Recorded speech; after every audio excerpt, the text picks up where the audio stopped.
सजवले पानी अगहिया के हीरुआस अब दिजना जलले पानी। जब नवमी आवेला या फिर भाई के जब जन्मोत्सव बाटे हमने के कितना दिन से इंतजार करते नहीं यार कि ई पल आओ और बहुत सारे ई सजावट करे खातिर हमनी के पूजा करे खातिर मन में वो उदास होला, मन में वो उदार होला, उहे वो भक्त के भाव कि अंगनाली कोमले पानी और कनसा सजवले पानी अगहिया के हीरुआस अब दिजना जलले पानी कि आई है तोरवा पहिले चारबोले कि आई है तोरवा पहिले चारबोले कि गंगा जी के पहाड़िया से आज पहुँचा पहाड़ है कि गंगा जी के पहाड़िया से पहुँचा पहाड़ है कि अपना सीता मायो के अपना सीता मायो के आरती हुआ अपना सीता मायो के आरती हुआ अपना सीता मायो के अंगना में मोहले पानी चौका फूलवले पानी गोरिया के हुआ से दिना लगवले पानी अरे गीता बुलावा अरे गीता बुलावा राजा भैया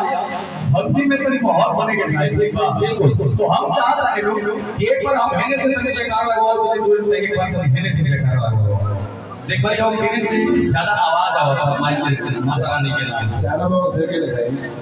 नहीं देखिए भैया पता चली नो कहने ज्यादा भक्ति बा भाइयों सब भाई से भाई लोग सब हमारे में लोग बा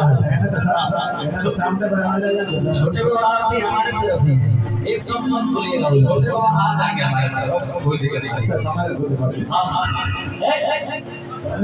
और राजा भैया तो देखो भैया एक बार है नहीं जितना लोग पानी हमने कोई जयकारा लगाओ तानी इतना कलश के मारी गई माता रानी के जयकारी बोले के भैया कि माता रानी के मंदिर के घंटी बज जाएंगे चाहिए आप सब जवान सब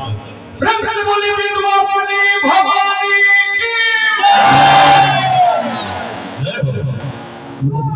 के लोग जांचत रहे कि कितना कलश के लोग बोले के बाद हमने के जो भी कलश के बोला दिया हां ये के लोग जांचत रहे हमनी के इतना कस के जयकारा बोले को बाटे कि ताकि लागो कि हमने के जोगिना भूख से हमनी से जीत के नहीं जा एक बार प्रेम से बोली सच्चे दरबार की जय क्या बात है देखो ऐसा भैया इन्हें कोई बोल लेना खाली ये बोल दे बोल यहां पर थोड़ा छोटा कर दो यस यू आर राइट तो आप अकेले बोले ना जी हमारे तरफ देखिए कितना वोट है सब दिल से लोग बोले हैं कितना आवाज आया है सब फोकस वोट हम ऐसे नहीं मानेंगे हम ताली बजा करके देख लेते हैं ना कोई बात नहीं चले अभी तैयार है तुम भी ताली बजवा लो हम भी ताली बजा देते हैं अरे कहने से नहीं तुम हाथ ऊपर कर आगे बढ़ो तो भाई अरे एक बात हीरो से भाई तेरी सपोर्ट करते हैं ताली बजा बाबा की कस के कि अपना सीता की भाई के आरती उतार अपना सीता की भाई के आरती उतार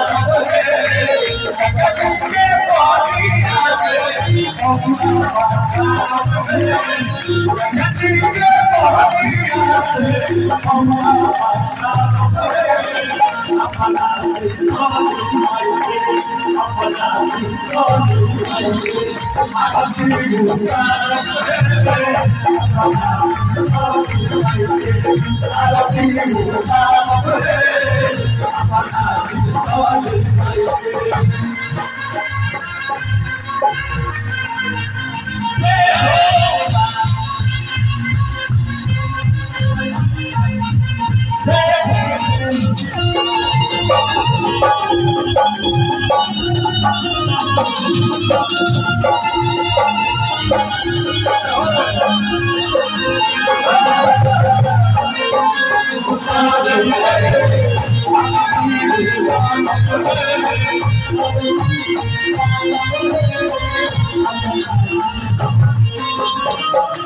हुआ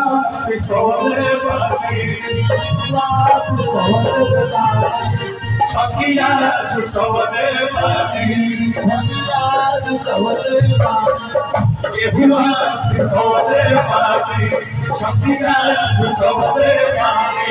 महालिंग के घर से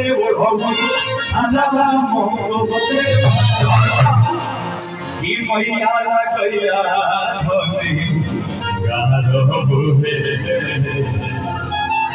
मैया कैया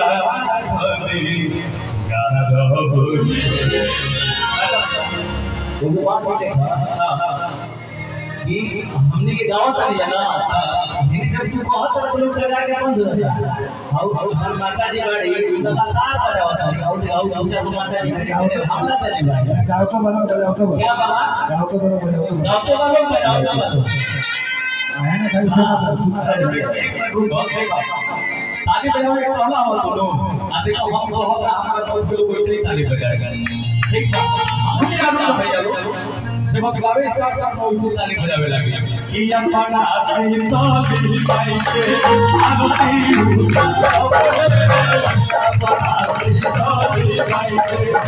आरती